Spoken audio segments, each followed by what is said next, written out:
Tudo bem, pessoal? Hoje comentário sobre Maligno, filme dirigido por James Wan, lançamento da Warner que estreia nos cinemas e, além disso, nos Estados Unidos está naquela estratégia de lançamento híbrido.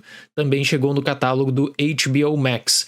Comentei nas últimas semanas, nas lives aqui do canal, que eu fiquei muito impressionado com o péssimo marketing que a Warner fez para esse filme. Basicamente, esconderam Maligno, sequer enviaram screeners e, além disso, também não realizaram o chamado Advanced Screening, que é uma tradição de colocar o filme já na quinta-feira nos Estados Unidos em algumas sessões. Na esmagadora maioria dos casos, esse é um grande indicativo da falta de confiança do estúdio com o projeto, mas não me pergunte por que a Warner está adotando essa prática com certa frequência. Tanto é que na próxima semana temos o lançamento de Cry Macho, do Clint Eastwood, que também tem pouco marketing e pouca visibilidade. E como a Warner escondeu o filme, eu confesso que eu temi que Maligno fosse uma bomba, mas ainda bem que não é esse o caso. É interessante analisar a filmografia do James Wan e toda a sua trajetória no terror, desde os primeiros projetos, independentes, de baixo orçamento, com muitas dúvidas também sobre distribuição,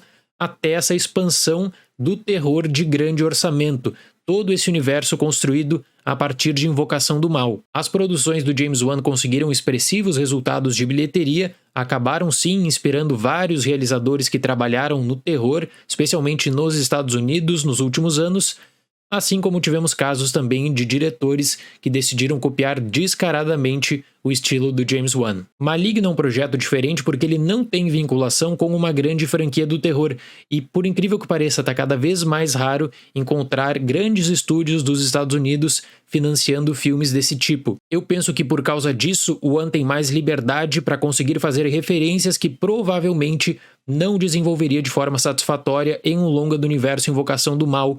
Por exemplo, é um longa que o James Wan poderia ter produzido no começo da sua carreira, já que busca conversar com diferentes produções e estilos de terror. E aí que nós temos grandes tributos a produções dos anos 70, 80, ao diálogo como um todo, desde o uso dos sintetizadores até mesmo a evolução de uma investigação. Além disso, violência, banhos de sangue, mas eu confesso que por vezes Maligno me chamou muito mais atenção por essa leitura de tributos, de referências a outros filmes, pelo que necessariamente estava propondo como história. Madison, interpretada por Annabelle Wallis, tem visões de crimes brutais.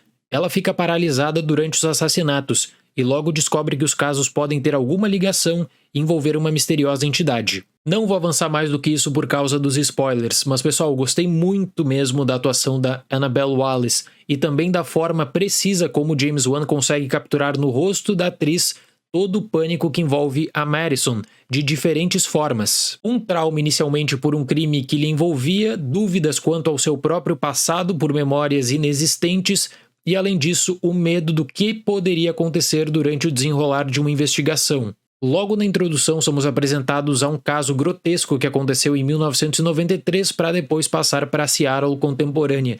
E todo esse mistério levanta algumas dúvidas também, deixa a impressão de que durante algum momento algo muito grave fugiu totalmente do controle. James Wan trabalha com a noite, neblina e usa artifícios tradicionais em sua carreira no terror para explorar o horror enfrentado por Madison em suas visões. Quando a polícia é envolvida e analisa a sequência de crimes, a incerteza sobre o que a entidade representa ajuda a estabelecer o clima de tensão. Alguns dos crimes apresentados em Maligno parecem que foram retirados de uma produção de terror independente dos anos 80.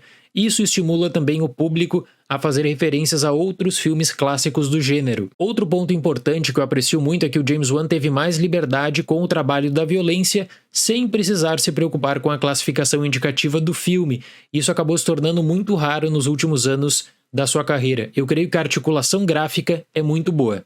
O filme prepara boas surpresas para o espectador, mas mesmo assim, em vários momentos ele fica apenas no tributo. Parece que falta um fio para unir diferentes personagens e diferentes situações que são apresentadas durante Maligno. Por exemplo, bem no começo da produção, a protagonista testemunha um crime brutal que afeta diretamente a sua vida e também amplia o seu trauma.